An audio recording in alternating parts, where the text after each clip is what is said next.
And you've been in Zeeland how long? All my life. Your whole life? Yeah. I was raised on a farm, but after I was married, why, I've been living here for all my life.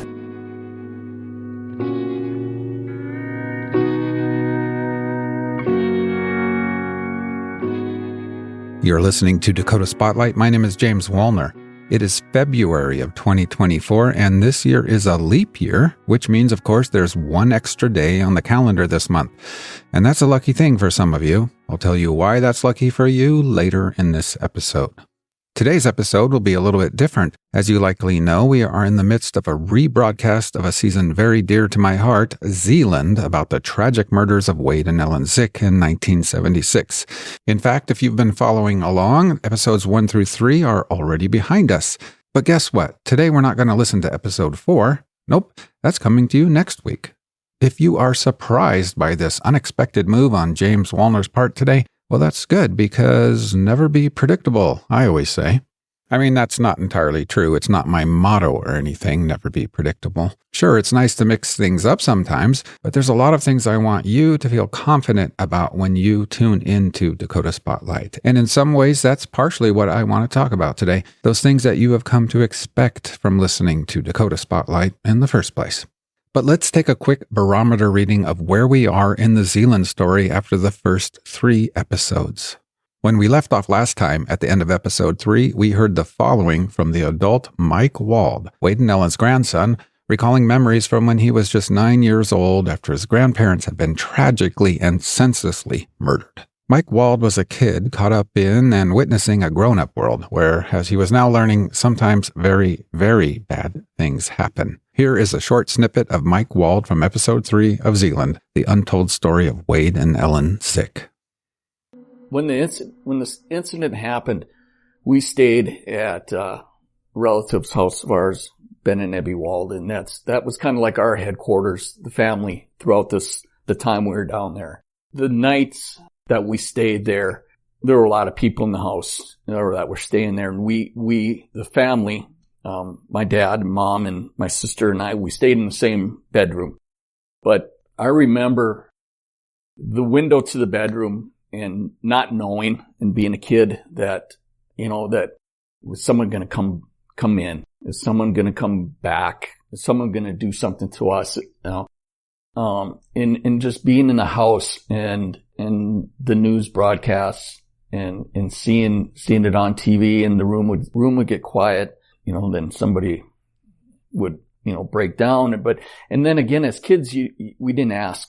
We knew, or I knew, it wasn't good.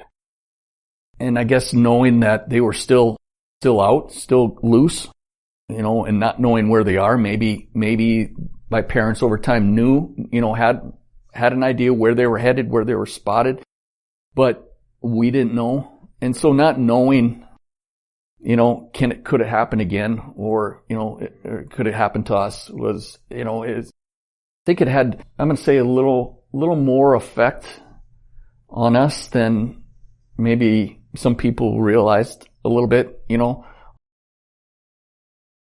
Again, that was from episode 3, Mike Wald, Zick's grandson, recalling things from when he was just 9 years old. At this point in the podcast, Mike's grandparents have been discovered shotgunned to death in a nearby gravel pit outside of Zeeland. Milton Wiest, the county sheriff, with help from the North Dakota Bureau of Criminal Investigation, are seeking 3 local men. They theorized that the Zicks had been taken to the bank to get money and then killed. When I started out on the Zeeland season, I had some preconceived ideas of where it would lead me. As you'll hear as the season progresses, this story ultimately took me to unexpected and, again, unpredictable places. I thought the story was going to be primarily about a bank robbery, a crime, and 2 horrific murders, but in the end, it was about so much more. It was about a 9-year-old kid and his little sister, and in some ways, about a farewell or a goodbye that was stuck in limbo. Maybe that's why I say never be predictable, because life just isn't that way. But, dear listener, my hope is that when you tune into Dakota Spotlight, even if you can't exactly predict what you'll hear, you can feel confident, maybe even certain, that what you will not hear is cookie-cutter true crime, or a superficial story laced with sensationalized or cheap storytelling gimmicks. It is my hope and my vision that what drives you to return to this podcast is the same thing that drives me to produce it in the first place, a desire to get to the heart of the matter, something authentic and real about the complexities of just being human. The main subject, the main focus over here in my podcast land is not the blood, not the violence or firearms or car chases, not the stereotypical and clichéic stuff you can find in a lot of other true crime spaces. Some of you have already heard this following clip. So something else that, I don't know if intrigued is the right word, but something else that you kind of introduced to your podcast in Zeeland was talking to surviving relatives of crime victims. That is the voice of Kurt Olson, a law enforcement officer and law enforcement historian in the state of North Dakota. He's listened to the Zeeland podcast many, many times. I interviewed him in January of this year as part of this rebroadcast. Now, this interview with Kurt was released to Plus subscribers who are supporting the show. It's exclusive to them, but I will share 2 minutes of my 45-minute interview with Kurt Olson with you right now. You think about the one talking about her grandmother's carnival rolls and how she had so much fun. She'd come there from California or whatever. Grandma was so much fun. She was wonderful to be around. She would just let me be a kid, and she would kind of be a kid with me.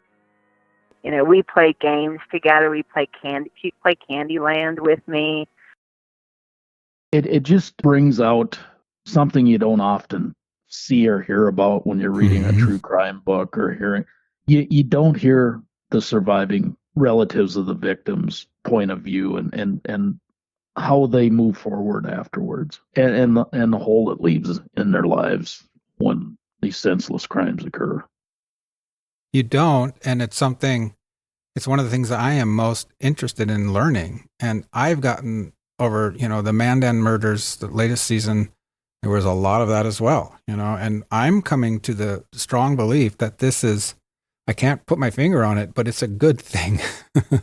I think it is probably somewhat therapeutic for them, because when you lose a loved one to a crime or any other tragedy, it's not like you go to a funeral and you have closure and it's over with.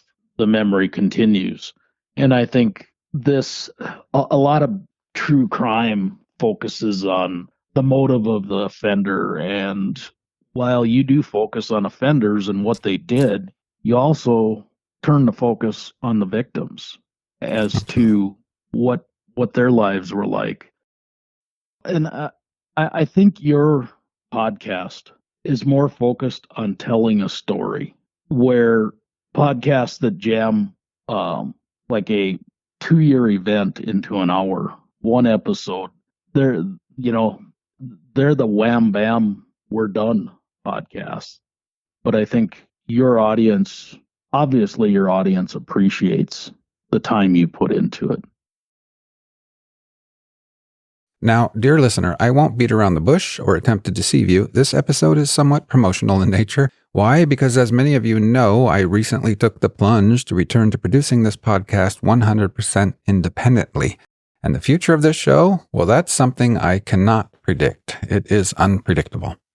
My goal is to continue with this work, but I need your help. So if you, as Kurt Olson suggests, appreciate the time and effort I put into this podcast, if you feel it brings you value, and if you would simply like to see me able to continue doing it, I would very much appreciate it if you would become a Spotlight Plus subscriber. You can find out how at dakotaspotlight.com. And in a minute, I'll tell you how you can save $5 off your first subscription. But first, I want to play one more clip with Kurt Olson.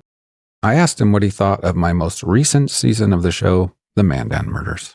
By the way, if you sign up for Spotlight Plus, you'll get access to the full interview, and for that matter, all bonus episodes, past, present, and future. What did you think of my latest season, Mandan Murders? I would say that you hit a home run with that season. You were able to turn the focus onto the victims as far as their lives and the lives that were lost. And incorporating at the end where you had the defendant, the now deceased defendant's family, talking how both the victims and them had empathy for each other during the trial and have somewhat become friends. I think it gives hope that healing can come after tragedies.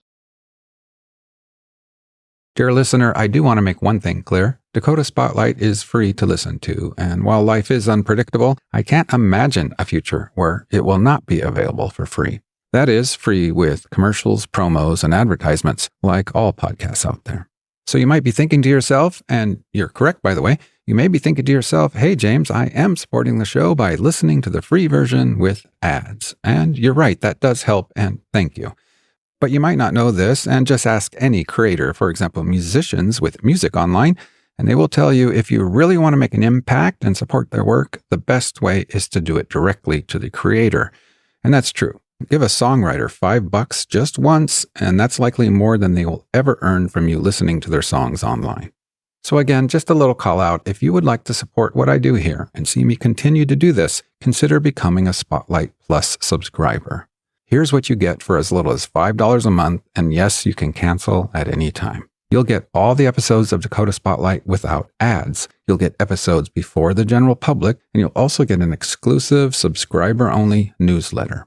And there are tiers, that is, different levels you can sign up for. For example, if you sign up for the premium or ultimate tiers, you can go beyond the audio and access photos, videos, documents, and deleted scenes. In fact, here are snippets of 2 deleted scenes from Zeeland that Plus subscribers will be hearing in full soon. Wade was a godfather to one of our sons, Really? Yeah. This is Violet Reedy. When I met her in her home in 2019, she was 93 years old. I had traveled there to learn more about Wade and Ellen Zick and about Zeeland and the people who live there. And you've been in Zeeland how long? All my life. Your whole life? Yeah. I was raised on a farm, but after I was married, I've been living here for all my life. How long have you been in this house? Since 52. If a person wanted to learn a little bit about Germans from Russia, there are different ways you could do it. You could look online or read a book. Or you could do what I did and just drop into any bar or cafe in South Central North Dakota and just ask about anyone. Currywurst and bratwurst and sauerbraten and potato salads, schnitzels, Weisswurst. The list goes on and on.